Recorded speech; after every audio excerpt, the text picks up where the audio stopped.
Of course. Here's scene 1 expanded with the heading removed, as requested.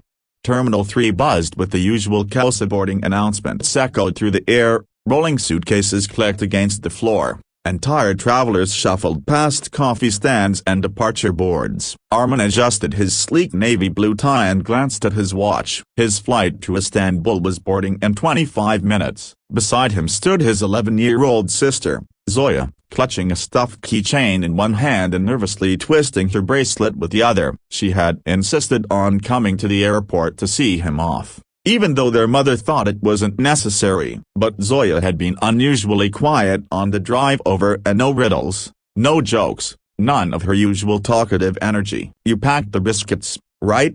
she asked, her voice small. Armin smiled and nodded. "Of course I did. I never travel without your emergency cookies." She smiled faintly, but it quickly faded. Her eyes kept darting to the glass windows that overlooked the runway, watching the planes land and take off with mechanical precision. He bent down and gave her a tight hug. "I'll be back before you know it, champ. You won't even miss me." She didn't hug him back. Instead, she clutched the front of his coat and whispered, "Text me when you land, okay? Not after. Right when you land." Armin was taken aback. "Zoya, of course, I always do." "What's going on with you?" She looked up at him with wide, trembling eyes. "I don't know, a broken bar. I have this weird feeling, like something bad is going to happen." He tried to brush it off with a light laugh, ruffling her hair. "You've been watching too many movies again." "I'll be fine. It's just a short flight." But her hand tightened around his wrist. "Armin, don't get on the plane." The words hung in the air, sharp and strange. They didn't sound like a playful warning or a child's dramatic imagination. They sounded real. Armin's smile faltered. For a moment, everything around him, the noise, the announcements, the movementa seemed to blur. He stared at his sister, now trembling, her voice cracking as she added, "Please, bye. I don't know why I feel this, but I do." "Don't go." He didn't answer right away. The gate number flashed above him. Time was ticking. But something inside him stirred uneasily. "Okay," he said quietly, just to calm her. "Let me think about it." "Of course." Here's scene 2 expanded, with the heading removed.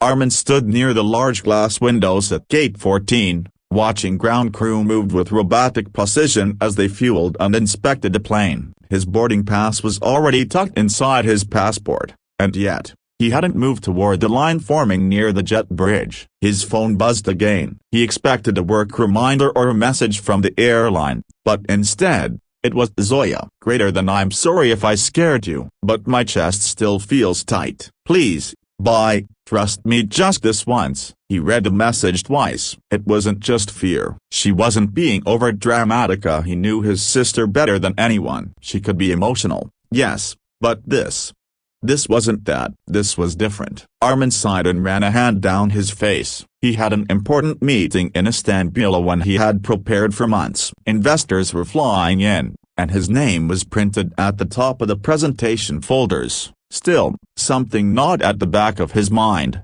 Zoya's voice, her eyes, that trembling plea, "Don't get on the plane." Just then, his phone rang. It was their mother. He answered quickly, trying to sound calm. "She's in tears," his mother said instantly. "Zoya's refusing to eat. Says she made a mistake letting you go. She begged me to call you again." "Is everything alright?" Armin turned to look at the boarding gate. Passengers were scanning their passes and walking through. A cheerful airline attendant smiled at them, greeting each person like nothing in the world could possibly go wrong. I don't know," Armin murmured, more to himself than his mother. "She's just scared." But something about Ida. His words were cut short by a commotion down the corridor. People turned to look. A security officer's voice barked, "Miss, you can't go in there." Armin turned sharply. His heart froze. There she was, Zoya, running barefoot across the polished airport floor, her tiny shoes in one hand, her hair flying behind her like a wave of panic. And then her voice shattered the entire terminal. "Don't get on the plane." Heads turned. Passengers stopped mid-step. The entire gate area went silent for a split second as her voice echoed off the glass and marble. Armin dropped his bag and rushed forward,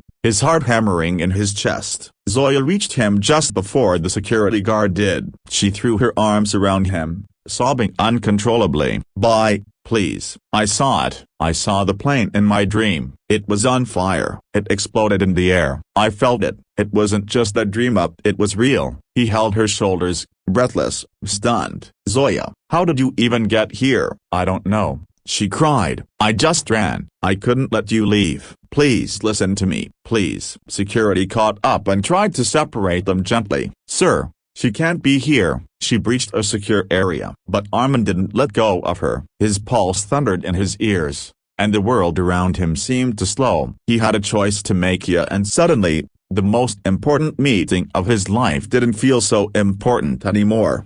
Let me know when you'd like Scene 3 expanded the same way.